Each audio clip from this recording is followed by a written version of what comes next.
Hello friends, welcome to GK Sports India YouTube channel, and this is the Kumbi Jikku show where our in-house expert K. Srinath, player-turned-umpire, and I, G. Krishnan, will not only review the recently concluded India-New Zealand T20 series that India won comfortably 4-1, but also look ahead to the all-important World Cup where India are the defending champions of this men's T20. And also there is a lot of cricket going around, not just around the world, but also in India.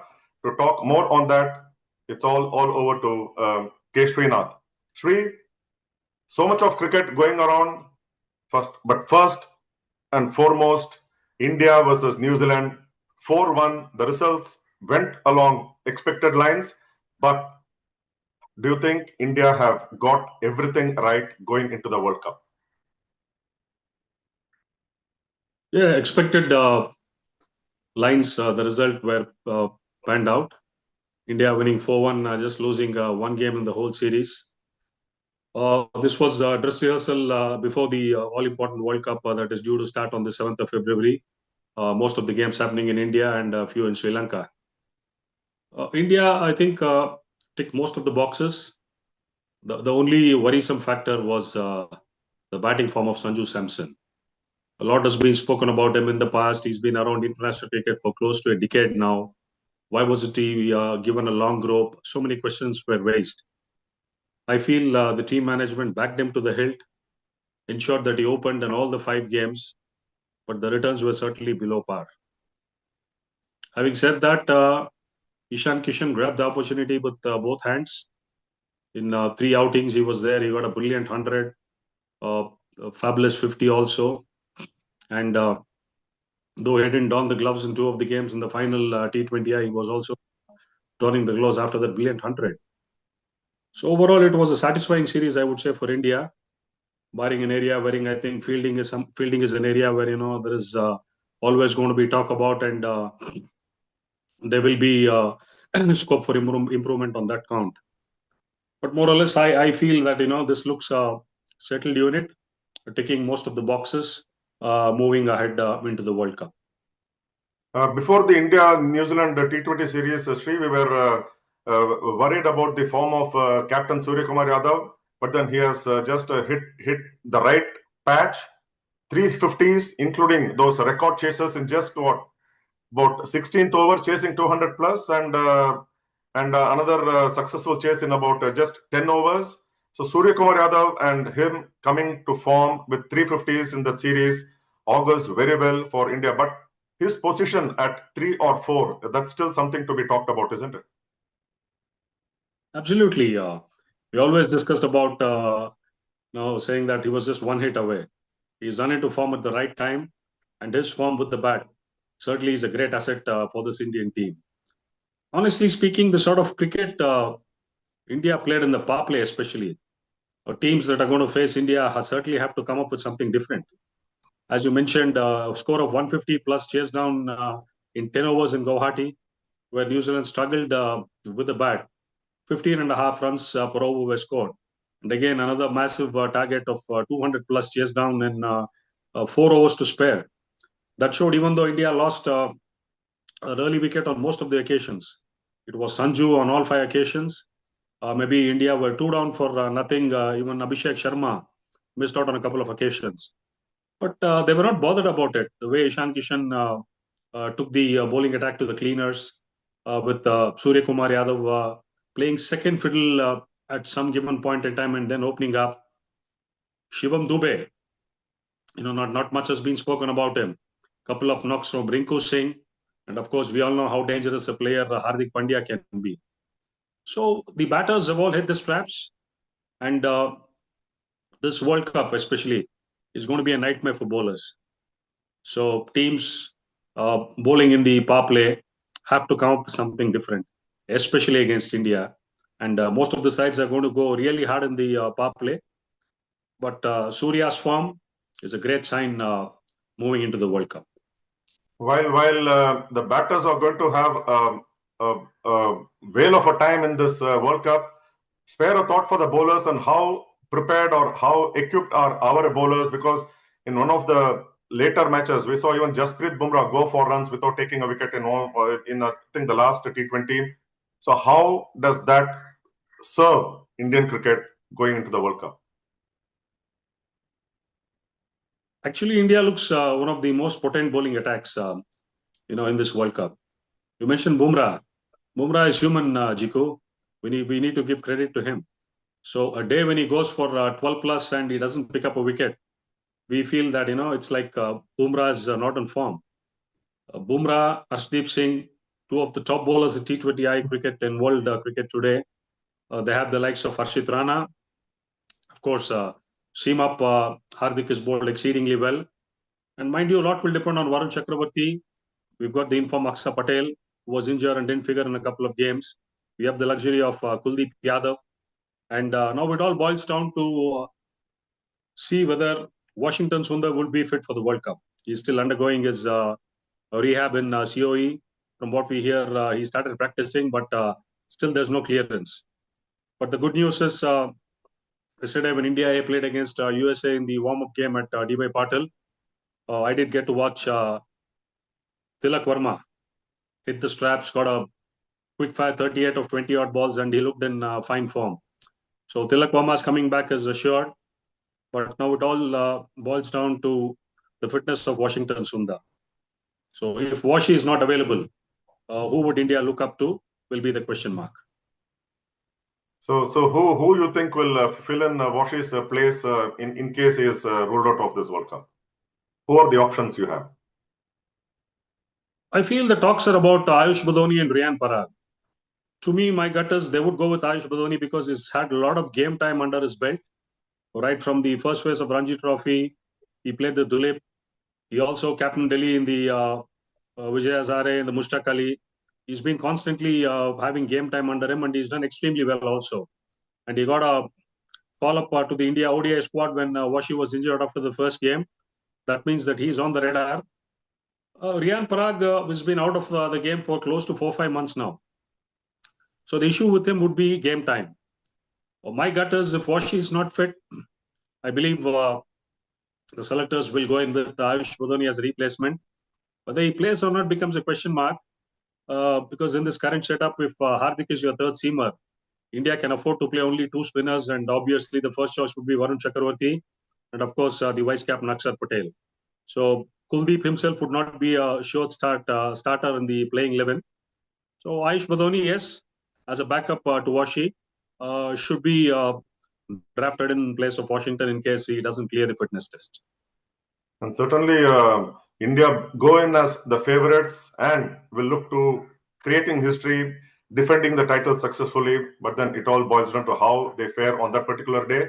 And there are other teams who are also equally prepared with so many of the T20 series going on around the world, including the subcontinent.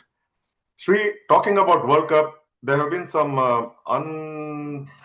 unsavory events, or what do we say? Bangladesh pulling out of this World Cup, and Pakistan government telling its board to boycott the India-Pakistan much-awaited high-octane clash India-Pakistan match on February 15th. What do these indicate? What are your thoughts on these things? Bangladesh's history now, it's done and dusted, and they've been replaced by Scotland. And Scotland already had a warm-up game under the belt yesterday. They played Afghanistan in COE in Bengaluru. Nothing much to discuss about that. Pakistan, it's a strange thing, the sort of noise that has been created. I don't want to read too much into what the repercussions would be, what is the call ICC would take. From what I hear and what I read, Pakistan has still not officially communicated to the ICC saying that they would be boycotting the February 15th game against India. There was a press conference held by Mohsen Naqvi in front of the cameras. He came out and he said there's a dictum from the government of Pakistan asking us to boycott the game against India. So there have been a number of stories that have been popping up on social media and in the media per se, talking about the backlash that Pakistan might receive in case they boycott this game.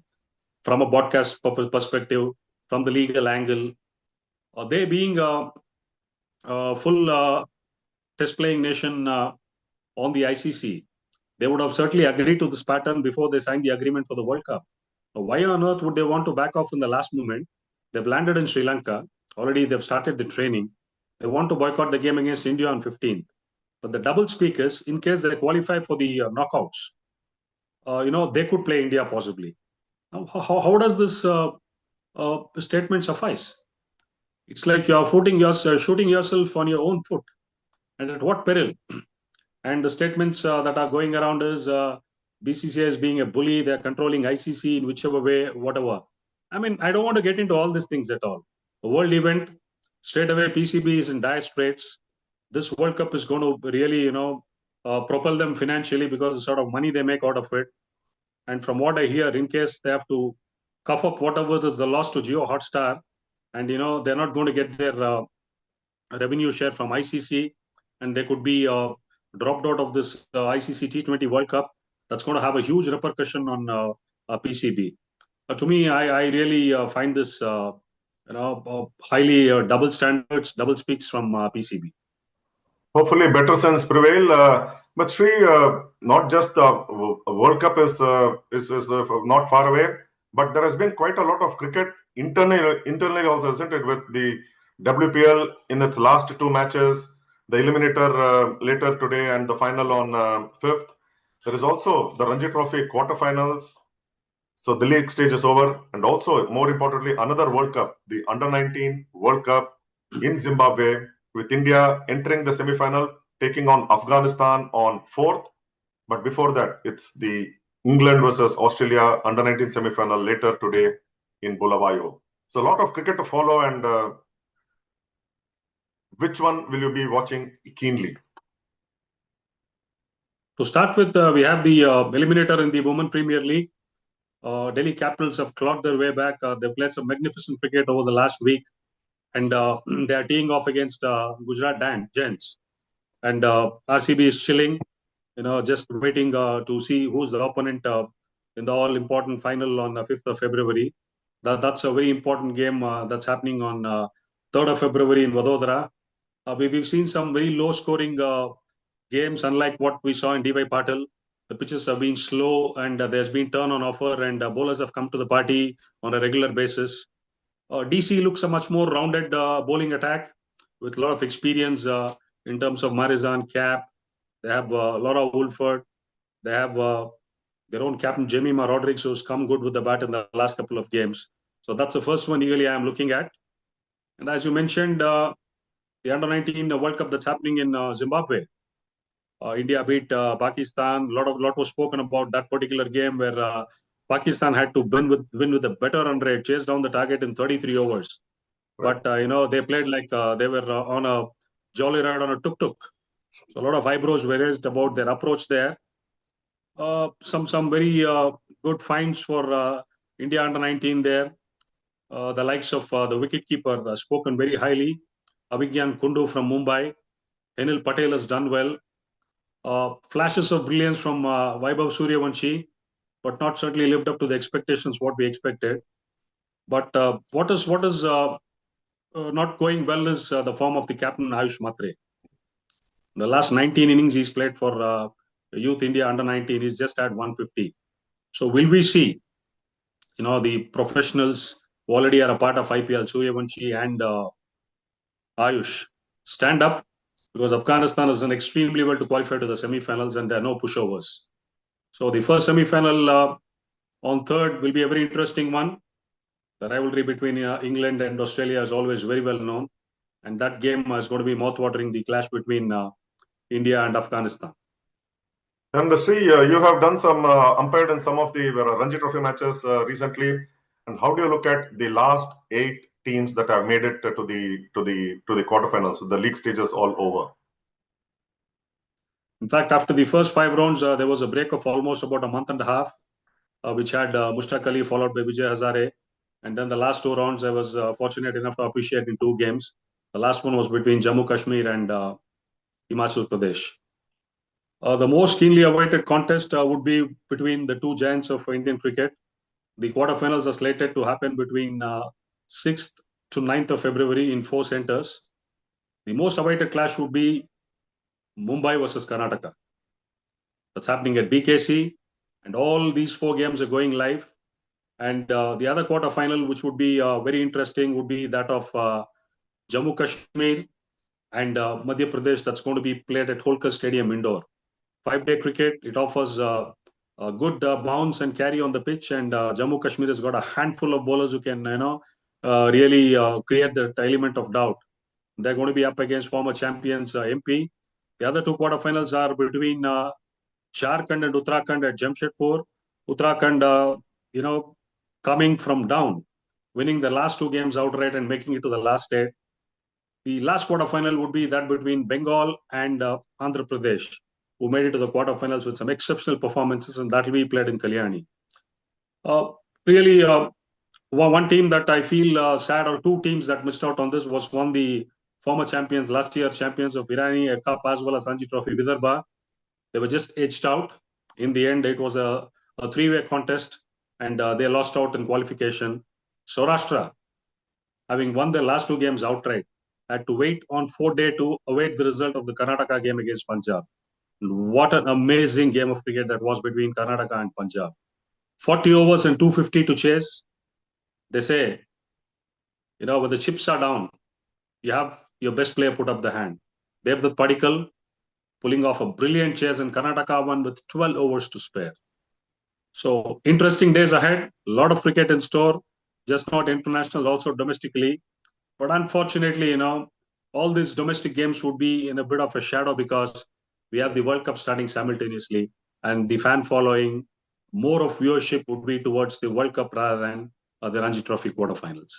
Yeah, you mentioned about the much-awaited Mumbai versus Karnataka. Of course, Devdutt Padikkal, KL Rahul, Prasiddha Krishna, some of the brightest Indian talents, the test players are all will be involved. Of course, Sarfaraz Khan from the Mumbai camp. So much awaited. Looking forward to all these contests one by one.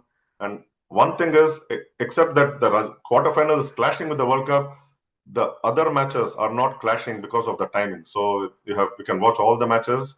And yes, thank you very much, Shri. Fantastic thoughts. And on the World Cup front, hopefully better sense prevails as far as Pakistan Cricket Board is concerned. And looking forward to it. Thank you very much. See you next time. Take care. Stay safe.